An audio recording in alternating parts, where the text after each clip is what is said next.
Hello everyone, Matsimus here. Today we're talking about some firearms. Yes, a lot of you have been asking me, Matsimus, talk about this gun and that gun.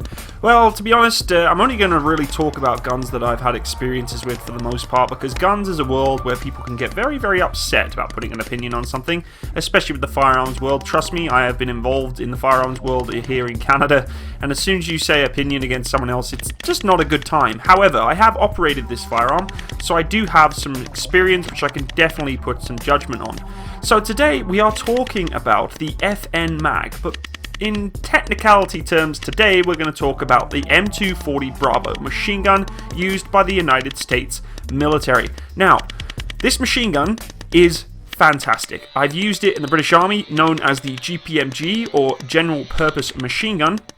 And basically, it is a 7.62mm NATO firing machine gun, standardized across multiple militaries around the world, and it is very renowned, very reliable, very good at what it does. And I thought, you know what, this firearm deserves some respect, and to give it a bit of a showcase, I thought, why not, let's do it. So, as always guys, I'm going to discuss this firearm's features, its history, specifications, and then my own take on it. So the FN MAG is a gas-operated, belt-fed, air-cooled automatic firearm. It uses a long piston stroke gas system with a gas regulator located below the barrel. One of the key features of this firearm is its quick detachable barrel, and the air-cooled barrel is detachable from the front, and the attached carrying handle on top helps actually pop it out if it's a hot barrel. The receiver is made from steel stampings.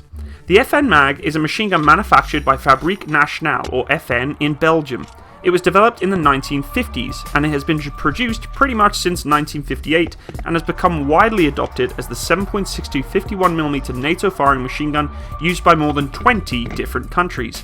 MAG stands for, and I'm going to try my frickin' best to say this, Mitrailleuse de Poule Générale, translated as General Purpose Machine Gun, or GPMG, as it's known in the UK as well.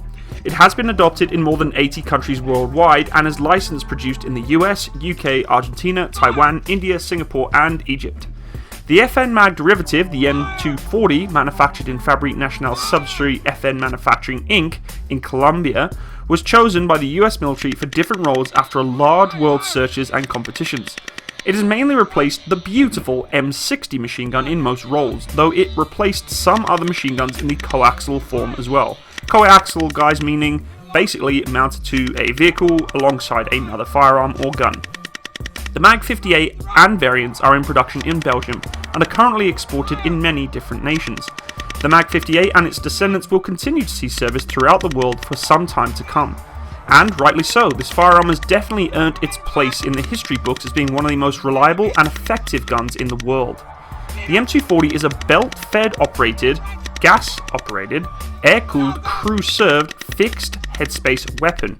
It is compatible only with the M13 link system, also used by many other Western worlds, especially NATO. The machine gun designs from NATO are obviously interlinkable to this machine gun, which is very, very key because, well, if you're in NATO, you want to be able to use the same ammunition. The M240 and the M240E1 were adopted for use on vehicles, which led to further development and adaptations for other uses, especially for the US Army and the US Marine Corps infantry. While possessing many of the same basic characteristics as its predecessor, the durability of the M240 system results in superior reliability when compared to, as I mentioned, the beautiful M60, which one day I might do a little review on. The M240 actually has a more complex gas system than the M60, but can function better with lower maintenance and higher reliability, though these features come at a lot greater cost and weight. Chambered in the 7.62 51mm NATO cartridge, NATO has actually used this cartridge for pretty much most of its machine guns for quite some time.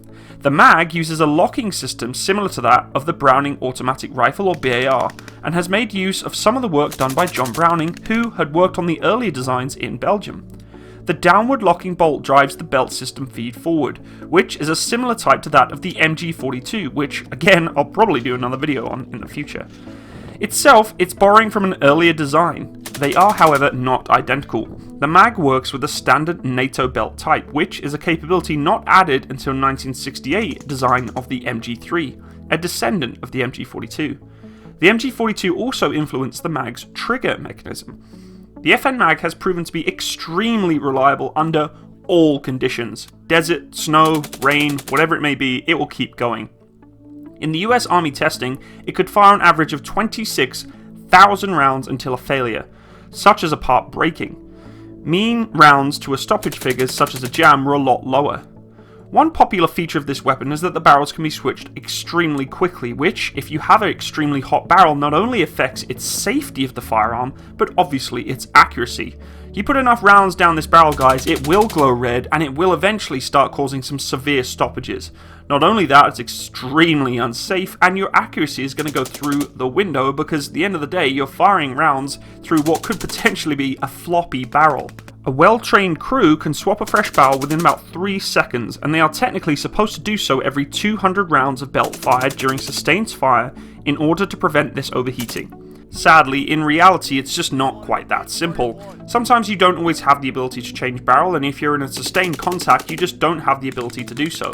However, it should be recommended that you do so as much as possible to make sure that you're continuing the life cycle of the barrel, and, presuming that you're actually trying to hit the target, keep your accuracy at an uptime high. But the weapon can take this kind of brutal damage. During the Falklands War, for example, British paratroopers participating in the assault on Goose Green were forced to fire over 8,000 rounds through individual barrels without significant pause or opportunity to change them, resulting in muzzles glowing white hot. But the weapons were still proving to be effective at putting rounds down range. There are both the M60 M240 scheduled to be replaced by a lightweight machine gun known as the JSSAP PMSW, which will also replace the M249 Squad Automatic Machine Gun, or SAW. Among the likely candidates is another FN product, SOCOM's latest 7.62 machine gun, the M249 derived Mark 48 Mod Zeros. The NATO version of the M240 is known as the MAG 58. The US-made M240 family is produced under the same specifications as the MAG 58, enabling all M240 variants to have interchangeable interoperational components. This foreign-produced NATO-equivalent weapons resulted in significant advantages in training, logistical support, tactical versatility, and joint operations. For example, an M240 Bravo's buttstock and bipod may be carried in a vehicle to enable the crew to convert the coaxial weapon into an infantry model in the event that they are forced to withdraw from an inoperable vehicle. Basically, if your vehicle gets knocked out and you need to take that coax, you're able to do so, and I think that is awesome. There are several variants, and the MAG 58 has become the true general purpose machine gun.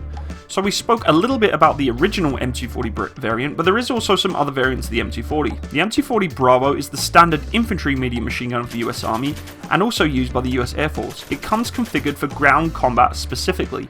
It is almost always referred to as the M240 Bravo, or even 240 Bravo. Verbally, that's how they would said, but mostly it's written as the M240 Bravo. The M60 E4, or the Mark 43 as designated by the US Navy, was pitted against the then called M240 E4 in the Army trials during the 1990s for a new infantry medium machine gun in a competition to replace the decades-old M60. The M240 E4 won and was then classified as the M240 Bravo, which led to 1,000 existing M240s being sent to FN for overhaul and special kits that could modify them for use on the ground, such as the stock, the rail system, etc. This step led to the procurement contracts in the late 1990s for all new M240 Bravos. However, a new feature was added, a hydraulic buffer system to reduce that felt recoil as incorporated on the M60. While the M240 had to be more reliable in the test, it was a few pounds heavier than the M60 E4. There was a program made in the early 2000s to make it as much more lightweight as possible to make it a medium machine gun, a lot lighter than the M60 E4. The Army M240 conversion of the M240 Bravo configuration should not be confused with the large numbers of M240 E1s converted to the M240G configuration for the Marine Corps. There is also the M240 Charlie. The M240 Charlie is a right-hand variant of the M240 that is currently used on the US M2 and M3 Bradley armoured fighting vehicles. The M240C is identical to the M240 except for the ammunition feed cover and feed tray. All ammunition on the M240 family can be converted to the right and left using the M240C feeder components. There is also the M240D. This has two possible configurations, aircraft and egress, otherwise known as ground. The aircraft configured M240D has a front and rear sight and a trigger group which accommodates the spade grip device. The ground configuration involves the installation of an egress package, or infantry modification kit, which is designed to provide downed aircrew personnel with increased firepower. The M240D is an upgrade of the M240E1, primarily in the addition of an optical rail on the receiver cover to put those beautiful ACOGs on, or whatever optics you want to put on there. The M240E has also been fitted with spade grips for flexible use with the FN MAG M240D pintle-mounted machine gun of late manufacturers, and have the Picatinny rail on top of the receiver for mounting various optics and laser designators. The spade grip pintle-mounted 240D was developed for use in military helicopters. Its smooth swing, neutral balance, and shorter length make it ideal for vehicle and naval craft mounts. An optional egress kit enables the use of the coaxial or pintle-mounted 240 as a ground roll machine gun for self-defense by dismounted vehicle crew members. It consists of the buttstock, trigger mechanism, and bipod. It was developed in response for the need of a pintle-mounted variant and has a top-mounted M1913 optical rail and other features to further and improve the adaptability and utility of the M240 system. The M240G is the standard US Marine Corps machine gun. The Marine Corps has replaced the M60E3 with the M240G. The M240 allows for commonality throughout the Marine Corps, whether the weapon is used as an infantry, vehicle, or airborne role. The M240G is a ground version of the original M240E1.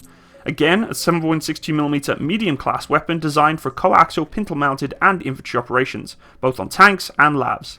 The M240G can be modified for ground use and installation of an infantry modification kit. This gives a flash suppressor, front sight, carrying handle for the barrel, a buttstock, an infantry length pistol grip, bipod, and rear sight assembly. The 240G lacks a front heat guard, and a few pounds lighter than the 25.6 pounds of the M240 Bravo. An improvement also is the M240E and H. The M240D and the M240H, sometimes referred to as the 240 Hotel, features a rail-equipped feed cover, an improved flash suppressor, and a configuration so that it can be more quickly converted to an infantry standard using the egress kit. This aviation model is designed for aviation application and demonstrates reliability equal to the M240 Bravo. It delivers 2 minutes of continuous suppressive fire and is removable and employable in the ground roll if required. The M240E6 is still currently being utilised in the testing role, but is being implemented as we speak. It receives a better titanium receiver block. So there you have it, guys, America's machine gun. But I guess it's not really, obviously, just America's machine gun. This thing is utilised worldwide. I myself have used the GPMG. It is a fantastic piece of equipment. It is reliable. It is very good at what it does, being able to put rounds down range. I got to admit, when you used to adjust that gas setting to get those rounds down, it was just punching brass out the side. It is just a massive rush. I love using this gun. I used to use it obviously in a vehicle mounted role too, so it was a lot of fun utilising the GPMG when mounted to vehicles. But for the most part, there's nothing better than just running around with this thing on the ground, swapping out barrels, pumping in belts, and just getting the rounds down range. In a support role, this firearm does fantastic. I love the fact it has its interchangeable barrel, obviously. That's a key feature to have for a firearm of this kind, utilising so much, rounds going down the barrel that you don't want it cooking out. I have seen some horrible incidences of barrels getting so hot that they just can't get it off. People burning their hands really badly for not thinking about it before they frickin' try and pick up the frickin' gun. Even though there's a carrying handle, they pick it up by the barrel. It's just, oh, what are you doing? But overall, guys, we can clearly say that this is the history books for machine guns. It's done very, very well for itself, and it will do for very many years to come. I hope you enjoyed today's video, guys. Please leave me a like, let me know what you think of it. If you want to see other firearms being reviewed or checked out, let me know in the comments section below. Or if you wish for me to, instead of talking about specifications of the firearm, maybe specific instances of which it's been used, maybe it's kind of problems that it may have, all that sort of stuff. I mean, this thing doesn't have problems, so I can't really talk about stuff like that. Overall, though, I hope you have a great day. Thanks again for watching. If you do want to support my channel, I'd really appreciate you go check out my Patreon account. The link is in the description box below. Have a great day, and bye-bye.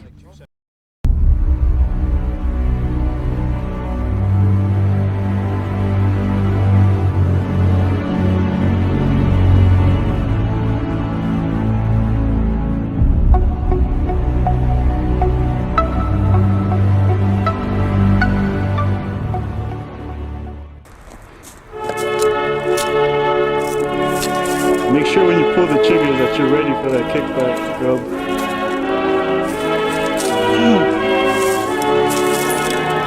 Alright. Ready when you are.